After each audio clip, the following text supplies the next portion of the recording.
नमस्कार। कैसे हैं आप सभी लोग। मैं ईश्वर से प्रार्थना करती हूँ कि आप सभी लोग खुश रहें, स्वस्थ रहें, मस्त रहें। मैं अपनी आज की बात की शुरुआत एक कविता से करूंगी। अपराधी हूँ तुम्हारी नजरों में, अपराधी हूँ तुम्हारी नजरों में क्योंकि एक पसंद रखती हूँ। अपराधी हूँ तुम्हारी नजरों में क्योंकि एक पसंद रखती हूँ। चुपती हूँ कुछ की निगाहों में, चुपती हूँ कुछ की निगाहों में क्योंकि सोच को बुलंद रखती हूँ, क्योंकि सोच को बुलंद रखती हूँ। लेना क्या है मुझे भीड़ के इशारे से, लेना क्या है मुझे भीड़ के इशारे से। कोई नहीं जहां मैं निगाहें उस और रखती हूँ। टूट नहीं सकती जो लाख मुश्किलों से, टूट नहीं सकती जो लाख मुश्किलों से। हाथ में विश्वास की वो डोर रखती हूँ, हाथ में विश्वास की वो डोर रखती हूँ। जैसा कि मेरी कविता से स्पष्ट हो ही गया होगा कि हमारा आज का विषय क्या है। हमारा आज का विषय है कि हमारे विरोधी या हमें कम आंकने वाले लोग हमारे दुश्मन नहीं अपितु हमारे मित्र हैं, हमारे हितैषी हैं। अब हम सभी ये लोग ये सोचते हैं कि ऐसा कैसे हो सकता है। इसी बात को स्पष्ट करने के लिए मैं आपको एक अपने ही द्वारा लिखित एक कहानी सुनाना चाहती हूँ। एक बार गांव में एक छोटी सी लड़की थी। वो जन्म से ही कुछ अलग थी, उसका व्यवहार, उसकी बातें कुछ अलग थे। जब वो गांव में बच्चों के साथ खेलने के लिए जाती थी तो रास्ते में जब उसे कोई परेशान व्यक्ति दिखता था तो वो उसकी मदद के लिए आगे बढ़ जाती थी और अपने खेल को बीच में छोड़ देती थी, जिसकी वजह से सारे बच्चे उसको खेल से अलग कर देते थे। और जब वो बोलती थी कि मुझे अपने साथ खिलाओ तो बच्चे उसको हटा देते थे कि तुमने गेम बीच में क्यों छोड़ा। इसी तरह जब वो स्कूल जाती थी और रास्ते में उसे कोई भूखा आदमी दिखता था तो वो अपने स्कूल का जो मम्मी ने टिफिन पैक करके दिया था वो खाना उसको दे देती थी। और जब उसको भूख लगती थी और वो बच्चों से बोलती थी कि अब मुझे भूख लग रही है तो बच्चे उसका मजाक उड़ाते थे। तो कहते थे कि तूने क्यों खाना दिया, हमने तो नहीं दिया अपना खाना उस व्यक्ति को, तुमने क्यों दिया। तो हमेशा ऐसे ही होता था। वो खेलते खेलते हमेशा किसी ना किसी जरूरतमंद की मदद के लिए निकल जाती थी और खेल बिगड़ जाता था। एक बार क्या हुआ, वो अकेली बैठी एक पेड़ के नीचे सोच रही थी कि आखिर मैं गलत हूँ या सभी लोग गलत हैं, आखिर मेरे साथ ऐसा क्यों होता है। और जब भी वो रोती थी तो बच्चे उसका मजाक उड़ाने के लिए आ जाते थे कि ये तो जब देखो जब रोती ही रहती है, क्योंकि वो बहुत भावुक थी, बहुत एक अच्छे दिल की मालकिन थी। तो उस दिन अचानक पेड़ के नीचे बैठे बैठे एक दिन सोचा कि मैं गलत हूँ या सभी लोग गलत हैं। तो उसके अंदर से एक आवाज आई कि मैं तो शुरू से ही ऐसी हूँ, मुझे तो ईश्वर ने ऐसा ही बना के भेजा है। जो खूबसूरती मेरे दिल में, जो पवित्रता मेरे अंदर ईश्वर ने दी है, मैं उसे कभी नहीं खोऊंगी, किसी के लिए भी नहीं खोऊंगी, चाहे लोग मेरी कितनी भी निंदा करें, चाहे मेरा कितना भी हौसला तोड़ें। कुछ दिनों के बाद क्या हुआ, गांव में बारिश आई, सब तरफ पानी भर गया, सब तरफ बाढ़ ही बाढ़ आ गई। उसने देखा कि बहुत सारे बुजुर्ग और बच्चे घरों में फंस गए हैं।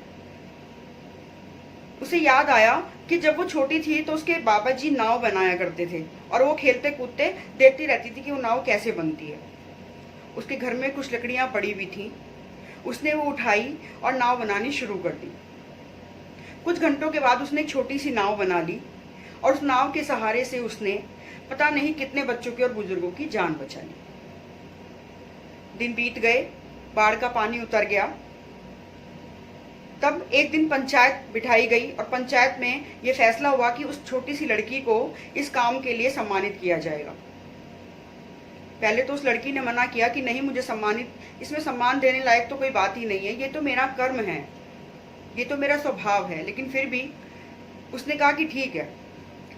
जिस दिन सम्मानित होने का दिन आया और उसे बुलाया गया तब उस लड़की ने बोला कि मैं अपने उन सभी मित्रों को बुलाना चाहती हूँ जो मेरे साथ स्कूल में थे और जो मेरे साथ खेलते थे। सभी ने बड़े आश्चर्य भरी निगाहों से उसकी ओर देखा कि आप उन्हें क्यों बुलाना चाहती हो। उन्होंने कहा कि नहीं, पहले आप उन्हें बुलाइए, फिर मैं अपनी बात बताऊंगी। उन सारे बच्चों को बुलाया गया, जिसमें से कुछ बच्चे वो भी थे जिनकी जान उस लड़की ने बचाई थी। जब वो सारे स्टेज पर खड़े हो गए और जब इनाम मिलने का समय आया तो उसने उन सभी लोगों को बोला कि आप सब मेरे साथ इस सम्मान के हकदार हैं। सभी की आंखों में एक प्रश्न चिन्ह था।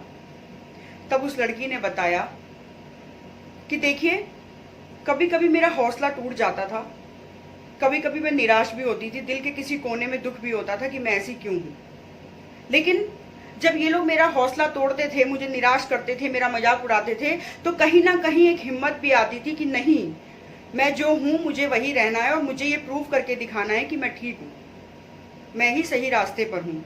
और एक दिन ये सभी लोग इस बात को मानेंगे, तो मुझे ऐसा बनाने के लिए इन बच्चों का भी उसमें उतना ही बड़ा योगदान है जितना कि मेरा खुद का। तो ये एक छोटी सी कहानी के माध्यम से मैं आपको ये बताना चाहती हूँ कि हमारे जीवन में, हम सभी के जीवन में कुछ लोग ऐसे होते हैं जो हमें कम आंकते हैं, जो हमारी पीठ पीछे हमारी बुराइयां भी करते हैं, जो हमारी एबिलिटीज को कम समझते हैं, जो हमेशा हमारा साहस तोड़ते हैं, हमेशा हमारी निंदा करते हैं। आप एक बात बताइए, आपने देखा जब सोना जमीन से निकलता है उसके बाद उसको कितना तपाया जाता है, उसको पीटा जाता है, तब जाकर वो एक सुंदर आभूषण का रूप लेता है। तो हमारा जीवन भी ऐसा ही है। और हमारे जीवन में जो हमारे साथ रहते हैं, जो हमारी निंदा करते हैं, जो हमारी बुराइयां करते हैं, जो हमें पीछे खींचने की कोशिश करते हैं, ये वही हथौड़ी होते हैं जो उस लोहे को पीटती है और उसी के बाद उसमें निखार आता है। मैं अपने एक और अनुभव के माध्यम से आपको इस बात बताना चाहती हूँ। आप कभी कांवड़ लेने गए हैं? मैं एक बार कांवड़ लेने गई थी। यकीन मानिए, रास्ते में जब भी मेरे पैरों के नीचे पत्थर आते थे तो मेरे मुंह से एक चीख निकल जाती थी। बहुत तकलीफों का सामना करना पड़ा। कभी नींद नहीं आती थी, कभी पैरों में छाले हो जाते थे, कभी भूख लगती थी, कभी प्यास लगती थी। बहुत सारी मुश्किलें उस कांवड़ यात्रा के दौरान मैंने देखी। लेकिन मन में जो ठाना हुआ था कि जो हरिद्वार से जल उठाया है वो बाबा जी के, महादेव के चरणों में चढ़ाना ही है, तो मन में एक ये इच्छा शक्ति जो मेरे थी, यकीन मानिए मुझे हर उस पत्थर ने, हर उस तकलीफ ने हौसला दिया आगे बढ़ने का, आगे चलने का, और मैंने वो जल महादेव के चरणों में चढ़ाया। तो मैं कुल मिलाकर ये कहना चाहती हूँ कि आप कभी भी निराश ना होइए। अगर आपके आसपास नेगेटिविटी है, आप उससे कभी निराश ना होइए। जब रात होती है उसके बाद ही सुबह का वो प्यारा सा सूरज निकलता है ना। जब अंधेरा होता है तभी हम दीपक जलाते हैं, तभी रोशनी होती है। जब हम निराश होते हैं तभी आशा की एक किरण अंदर से कहीं से निकलती है और हमें आगे बढ़ने का हौसला देती है। तो आप उन लोगों को कभी जवाब ना दीजिए, सिर्फ अपने कर्म करते चले जाइए, अपनी सोच को बुलंद रखिए, अपने आप को साबित कीजिए, अपने कर्मों पे ध्यान दीजिए। जो जो कर रहा है उसको उसके ऊपर छोड़ दीजिए। आप जो कर रहे हैं आप उस पर ध्यान दीजिए। यकीन मानिए आप एक दिन उस जगह पहुंच जाएंगे जहां आप पहुंचना चाहते हैं। मैं अपनी लिखी हुई कुछ पंक्तियों से अपनी बात को और स्पष्ट करूंगी। रास्ते कुछ अलग हैं मेरे, रास्ते कुछ अलग हैं मेरे, दीवानगी भी जुदा है। जो समझते नहीं मुझे वो रहते कुछ खफा हैं, वो रहते कुछ खफा हैं। मेरी हद भी बेहद है, मेरी हद भी बेहद है, मेरी हार आखिरी सांस है। तो आखिरी सांस तक लड़ते रहिए, खुद से, दूसरों से, अपने आप को अच्छा अच्छा और अच्छा बनाते रहिए। मैं खुद की नज़र में बेदाग हूँ, मैं खुद की नज़र में बेदाग हूँ, तुम अपनी नज़रों के दाग संभालो, तुम अपनी नज़रों के दाग संभालो। सबसे ज़्यादा ज़रूरी है खुद की नज़र में बेदाग रहना। आप जानते हैं हमारी आत्मा से हमेशा एक वो आवाज़ निकलती है जो सच की आवाज़ होती है। कोई कुछ भी कहे, हमेशा अपने अंदर की, अपनी आत्मा की आवाज़ को सुनिए। जो हमारे अंदर से आवाज़ आती है उसी को मानिए। झूठ के तिनके जो हवा में उड़ रहे थे, झूठ के तिनके जो हवा में उड़ रहे थे, सच की बारिश से धरती पर पड़े थे, सच की बारिश से धरती पर पड़े थे।